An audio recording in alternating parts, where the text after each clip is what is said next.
আমি আত্মা শক্তি, আমি সৃষ্টির আদি, আমি অন্ত, সমগ্র জগৎ আমাতেই বিলীন। আমি মহামায়া, মহাবিদ্যা, পরমা প্রকৃতি। ব্রহ্মা বিষ্ণু মহেশ্বরের দেহ সম্ভূত তেজ থেকে আমার সৃষ্টি। আমি শব্দ ব্রহ্মরূপা, আমি মেধা স্বরূপা সরস্বতী, আমি বিষ্ণু বক্ষ বিলাসিনী লক্ষ্মী, আমি শিব বক্ষ বাসিন গৌরী। দুষ্টের দমন হেতু আমার প্রকাশ, দুর্গম নামক দৈত্যকে বধ করে আমি দুর্গতি নাশিনী দুর্গা। যুগ যুগ धरे पापेर विनाश करते আমি বদ্ধপরিকর। देवी दुर्गा का जन्म कैसे हुआ अभी हम लोग जानते हैं। बहुत समय पहले दैत्यराज रंभासुर ने एक भैंस से विवाह किया। उनके संयोग से एक पुत्र का जन्म हुआ, महिषासुर अर्थात भैंस के समान असुर।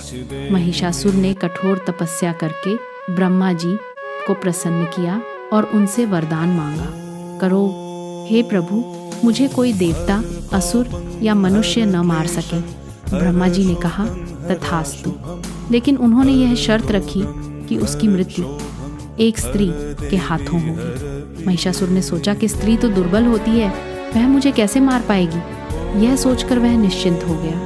2. अत्याचार और स्वर्ग पर अधिकार। वरदान पाकर महिषासुर दिन प्रतिदिन और बलवान होता गया।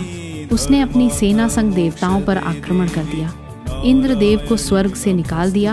सूर्य, चंद्र और अग्नि को पराजित कर दिया। स्वर्ग पर अधिकार कर वह स्वर्गराज बन बैठा। अब वह मनुष्यों और ऋषियों पर भी अत्याचार करने लगा। 3. देवताओं की पुकार और दुर्गा का प्राकट्य। जब अत्याचार असहनीय हो गए तब सभी देवता ब्रह्मा, विष्णु और महादेव के पास पहुँचे।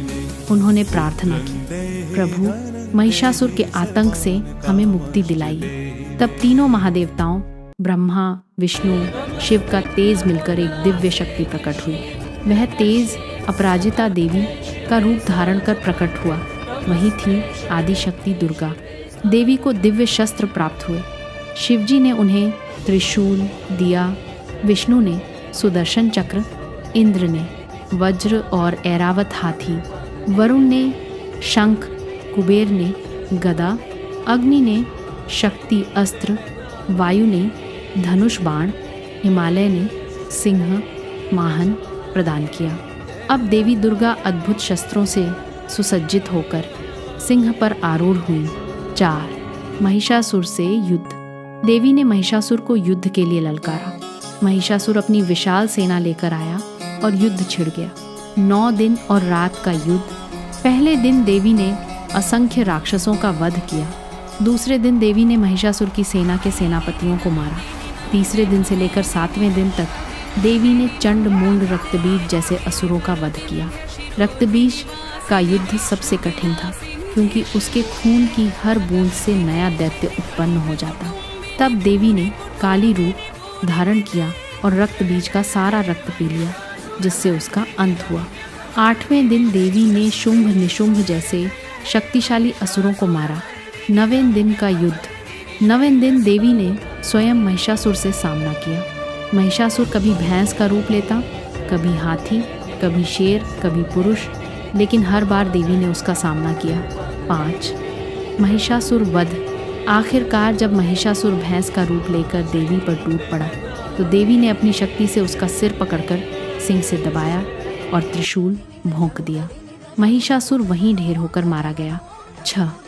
महत्व और पर्व।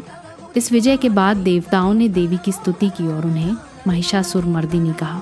तभी से नवरात्र का पर्व मनाया जाता है। 9 दिन देवी के 9 रूपों की पूजा होती है। 10वें दिन विजय का पर्व विजयादशमी दशहरा मनाया जाता है। 7. शिक्षा। यह कथा हमें सिखाती है कि अहंकार और अत्याचार का अंत निश्चित है।